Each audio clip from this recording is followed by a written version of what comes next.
Hi everybody, welcome to my channel Frugalisama. My name's Sam and this is where I talk about all things sewing. Today is day 86 of 100 days of sewing and another Frugal Friday. Today I'm just going to be looking at upcycling jeans. So last week I came on and did a very brief video talking about the new challenge that Sew Over 50 are doing, which is Sew 50 Sustainable. And that challenge is looking at using fabric that already exists. So upcycling, maybe you've got clothes in your wardrobe that you don't wear. Maybe you've got some remnants from old projects. Maybe you've got some bed linen or tablecloths.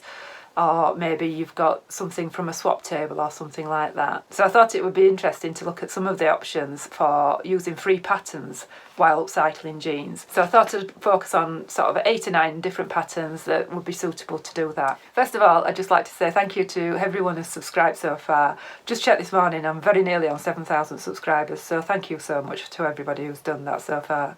Truly appreciated. My channel mainly focuses on keeping sewing accessible to people. Got lots of videos about sewing on a budget, so if you haven't already subscribed, please consider subscribing. I'm often talking about discounts and things like that and the time sensitive, so if you hit the notification bell that will tell you when I've got new videos out. So on to today's video. So just to clarify, the Sew Over 50 challenge, I'm not affiliated with it at all. It's just got my creative juices flowing, if you like, and I thought I would come and share a few ideas that I've had this week working on the challenge. There are prizes for the challenge and it is open to everybody, so you don't have to be over 50, you can be 25 or 75, you know, or 55, whatever. You don't have to be over 50. There are prizes from people like Liz Haywood, who I will be mentioning later in the video, Wendy Ward, who has this How to Sew Sustainably book. I have got a video reviewing this book as well. There are prizes from various pattern designers, along with a few other little prizes as well, one from Generate, as I recall. So what I'll do is I'll put a graphic at the end of the video and that will tell you what's available so far. So it's open until the end of the month, 31st of August, and it is open internationally as well because some of these patterns are PDF, so anybody can enter. Been looking over the last couple of weeks of how to sew sustainably, but I thought I'd start with upcycling jeans and keep it all in one video, just to keep it a little bit shorter. So as you can see here, Mandy the mannequin is sporting my Powler jacket, which is a free pattern from Fabric Store. I talked about this before in the past, so I'm not going to go into too much depth about it. But this has been made from upcycled jeans. If I swizz around a little bit, you can see, I think you can quite plainly see that that's a jeans leg. Each of the arms are a jeans leg, and then we've got part of a leg in here, and then I've just put some little extra inserts in here. I've actually done away with the side seam and put some little inserts from remnants on there. So something like this would definitely qualify for the challenge. I've used remnants, I've used upcycled jeans, but that might be a little bit more complicated for somebody if you've never upcycled anything before. My first top tip for upcycling jeans is to find something that's got lots of pattern pieces, such as like a jeans jacket or what I would call a denim jacket. You've got a back yoke, you've got 2 pieces to the sleeves. If you've got the Sew Over It Sorrento jacket, that would be ideal for upcycling jeans because you've got lots of little parts. I think Cara, So Mad, has upcycled some jeans and made the Sorrento jacket. Something like that would be ideal. So a free pattern that is similar to the Sorrento jacket is the Oak jacket from Mood Patterns.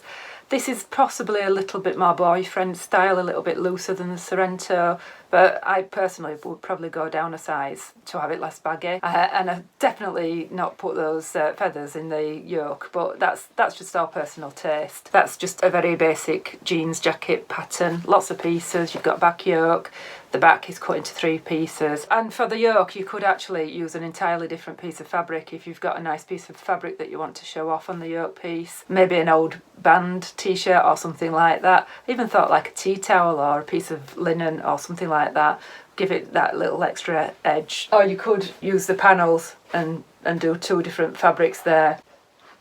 So I thought that would be a good one to start with. But if that is a little bit complex, how about making a bag? Sew Over 50 have said that it doesn't have to be a garment, it can be accessories, as long as the accessories are wearable. So they are talking about not doing furnishing like curtains or cushions or something like that. But wearable accessories really opens up the challenge, I think. There are so many options with wearable accessories. So I did think, like with a bag, it is wearable, and they have said that bags are acceptable. So for this Paola jacket here, I actually used 3 pairs of my husband's jeans, but I didn't use them all up, and I had a big pile left. So I've been trying to think of ways to use all those extra bits up. So I've used the Costa tote from Helen's Closet. So I'll put a proper photograph in, but you can see quite clearly here that I've just used one leg and folded it over. And that bit is a fabric sample. And then inside I've got an old pillowcase. So I'll just flip it inside and you can see inside out, and you can see I've just lined it with an old pillowcase there. And the bit that I had to chop off the top, I've just made into pockets. So this bag has actually got about 11 pockets on it. The original Costa tote already has 4. I did find when I made one before that it's such a big bag that everything dropped into the bottom. So obviously the pockets on the side are really useful, but I thought that having extra pockets, and especially I've made a little pen pocket there.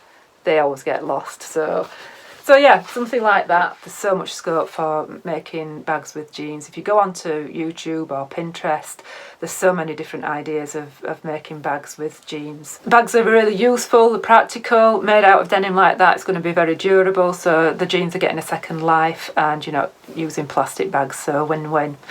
So that was my second idea. Third idea, again, is something equally as useful and practical, and that is an apron. Again, lots of ideas on Pinterest and what have you. There's lots of different apron styles, but 2 that I thought of immediately were what they call the craft apron type, just ties around your waist, and you're just repurposing those pockets. You can use it for gardening or just little jobs around the house. If you're working in a shop or like I do, that you've got pockets there for slipping in notepads and loose change and things like that. I think if you've got 1 pair of jeans to upcycle, you could quite easily get the tessuti cross-back apron out of a pair of jeans. I've not actually tried it myself. I think it's doable. So that might be a little challenge to myself to see if I've got another pair of jeans somewhere to film that and see if it's possible. I already have a video showing you how to make the tessuti apron. It is a really, really useful apron. It gives you good coverage at the front. But another wearable accessory, and I think that would definitely be great in a denim. You can make a smaller one for children, you can make it for men and women, and keeps your clothes clean. So for me, aprons are a win-win when it comes to sustainability. Keeps your nice clothes nice. For a really simple style of apron, there is one on Pearl Soho, so I will link to that as well. I'll show you the picture now. That, again, you could just do a bit of piecing together of the denim and you would easily get an apron out of something like that. So next up is having a go at piecing your fabric together. So if you've got a full pair of jeans or several pairs of jeans, you'd be able to patchwork them together. Something similar to what I've done here. This is just a small 16-inch square that I've done here. And then once you've got a large enough piece, you can make that into something else. Originally, I was going to make this into a wheat bag. You just sort of join it together and put wheat in it and keep your neck warm. So that's what I was originally going to do. There's a little tutorial on Liz Haywood's website on how to do that. But as I was doing it, I'm thinking, oh, I could just keep going with this. So I might just keep going with this and see how big a piece I get out of it. But you could get a big enough piece to make a skirt, for example. So on the Craft World website, there is a pattern and instructions on how to make a skirt. Not this particular style of piecing. It is more what I would call a quilting pattern. But you could do that, or if you've got the Great British Sewing Bee Sustainable Style book, there is an example of a wrap style skirt in there that's been pieced together as well out of either remnants or upcycled jeans. So whilst we're on the subject of Great British Sewing Bee, if you saw Raf's dress on this latest series of Great British Sewing Bee, he did lots of piecing to make a dress. And that was really, really effective. So if you're feeling really, really ambitious, you could go for something like that, or you could just keep it more simple. So I would suggest something like the Mona dress, which is on the Fabric Store website where the Paola has come from. That is a very simple A-line trapeze dress. It's got pockets. Because it's sleeveless, it doesn't take up that much fabric, so you could actually piece a pair of jeans together. Probably might need extra bits for the pockets, for example. But that's something I'm definitely going to have a go at. Not necessarily from recycled jeans. I might have a go at using some remnants up, using that pattern. That is designed for linen fabric, is that one. But I thought in a denim, maybe a white denim or something like that, it'd be a really nice little summer dress. There are no darts in this dress, so if you are bigger than a B cup, it might not be suitable for you. So yeah, I thought that'd be a good idea, and if you are doing it in denim, to leave the edges raw. I thought that would be look really nice. And this particular one, I think with the pockets, you top stitch the pockets to the front, so they look a bit like patch pockets, but they're actually inseam pockets. So for a very simple dress, I think it could be made to look really nice. And I think Whitney at Tomcat Stitchery made the Mona dress as part of a Frugal Frocks challenge. I could be wrong, but I think she had a few difficulties with the sizing on it. So before I embark on making that one, I'm going to have to watch a video again and just make sure that it's not something that I might come across. Another dress that I thought about was the button-up dress from the Peppermint magazine. This one has got lots of panels. It's got princess seams to the front and the back, so you've got the opportunity of using lots of remnants or upcycled jeans to make that one. And Judith, I think, ever so often made one for the Frugal Frocks challenge, and she actually did keep the hem unfinished, and it looked really effective. She was using denim remnants rather than upcycling jeans, but it did look really good, and she actually did some piecing down the side as well. So yeah, either something plain and simple where you can do some piecing like this, or bigger pieces and put some inserts at the side like I have with the coat there, or go completely mad and do a completely patchworked dress. I think that would be really good. So back to something a little bit more simple and uses up less fabric. So for example, my own personal challenge was to use these 3 half pair of jeans, so I'm sort of left with smaller scraps. And whilst I was on the Liz Hayward website, she has got a pattern for a pair of slippers made out of upcycled jeans, which I thought was absolutely genius. My slippers are absolutely battered, so I really do need some new slippers. She's only got one size for these slippers because I think she was just doing a bit of experimentation for herself, but she does give you full instructions of how to make them bigger or smaller. I've already got these slippers cut out, so I'm definitely going to be making these myself. There's instructions on how to do it. I can only imagine that there would be a little bit fiddly, but not necessarily difficult. And you just need a lining and something to make them sort of fairly durable. So that was my idea number 6 for upcycling jeans. Some footwear, any kind of footwear. If you've got some of those soles, you could make yourself a pair of espadrilles or something like that. That's a wearable accessory, but the slippers are the ones that I'm going to be making. And another accessory that I've got cut out and ready is a hat. I've seen a few hats pop up on the challenge already, made out of upcycled denim, and I think they look great. So I might even make my husband a hat for him to go fishing in out of his old jeans. I thought that'd be fun. So yeah, I've already got that cut out. Now the LB Textiles Sorrento bucket hat seems to be the most popular one, but it is to pay for now. It's only $2 Australian, which works out at about £1 or something. If you do want a free one, back to Liz Hayward, who I mentioned earlier, she's got a free hat pattern on her website, as does Mood. They've got a hat pattern on there as well. So I might do a full video on free hat patterns because there's different styles. And the bucket hat does seem to be like a popular one, but I might investigate and see if I can find some different styles of free hat patterns out there. Shirley, who watches some of my videos, she gave me some links to some children's hat patterns as well. So it would be a good one with that. And as we're talking about children, my last idea is children's clothes. We'll do a full video on free patterns for children's clothes, but I do think that jeans really do lend themselves to being upcycled into children's clothes. I've seen over the years lots of dad's jeans into baby dungarees and things like that. So what I was specifically looking at was either taking this piecing idea and making enough to make a coat. I've got a baby granddaughter who's 6 months old. So the coat that I'm showing you now, it's like a little kimono style. That is only for 2-year-olds, so my granddaughter's a little bit younger than that, so I'm on the lookout for something a little bit smaller. I have found one on the Pearl Soho website which goes from 0 to 6 months, so I'm looking for something a little bit in between. But anybody who's got children to sew for, baby dungarees or these little coats, the denim on jeans is nice and durable, so when they're starting to crawl they won't wear at the knees and things like that. But I wouldn't probably make a romper suit for a tiny baby out of upcycled denim, because I think it would be too hard and too stiff. It's not really very soft enough. I mean, worn denim is soft, but it's more suitable for outerwear. So a little coat for a 6-month-old, maybe do some quilting or patchwork or something like that. I think that would be quite cute in a little kimono style jacket. So that's my 8 ideas. I think I've probably done more for upcycling jeans. Another quick one that I did, and it's not a free pattern but as an idea if you've got this book, is I made the Palo jeans out of the named Breaking the Pattern book. I'll put some proper photographs in, but you can see there that I've upcycled pockets from, I think these were my son's jeans actually.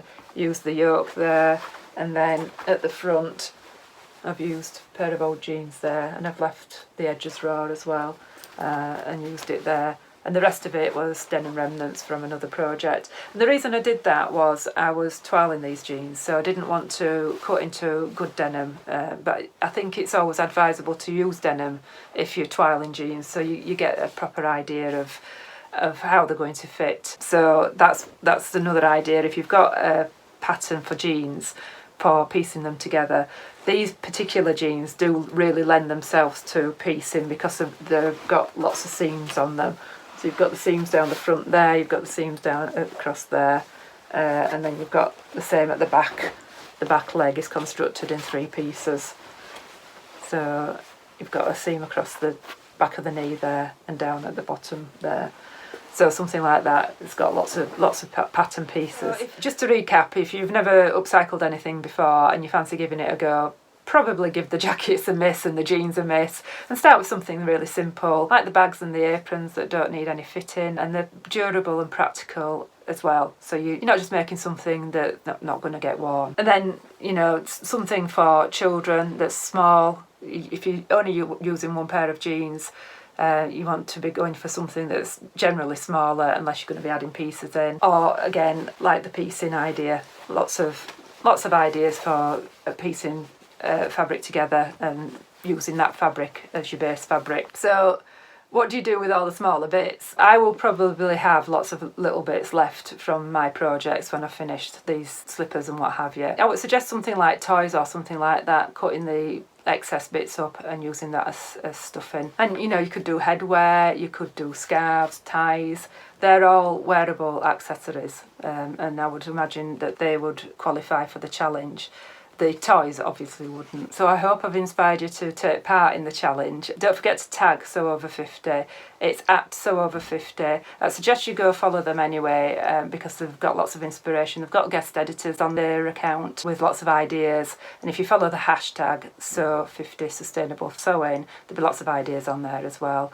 Pinterest is a great place to look, as is YouTube, but if you're anything like me, you'll go down a bit of a rabbit hole and not to be seen again for weeks. So just one little giveaway that I've spotted this week. I thought I'd just mention there's a little giveaway for all of Wendy Ward's books, so this one, and she's got 3 others as well, and that is from Make Etc. You just need to follow them, like their post, and tag somebody in.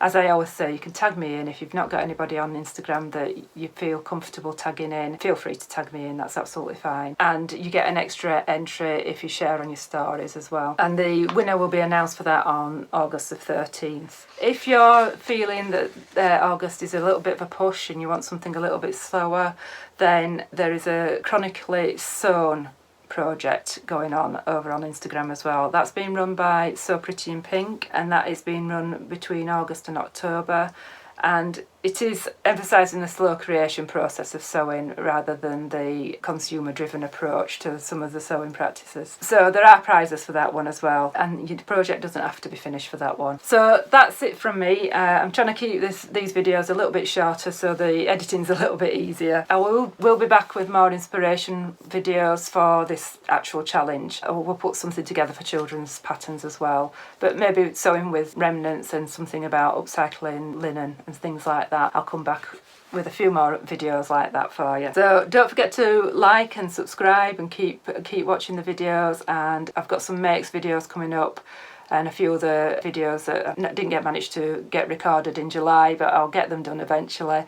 So that's it from me. Thank you so much for watching. I shall speak to you later. Bye.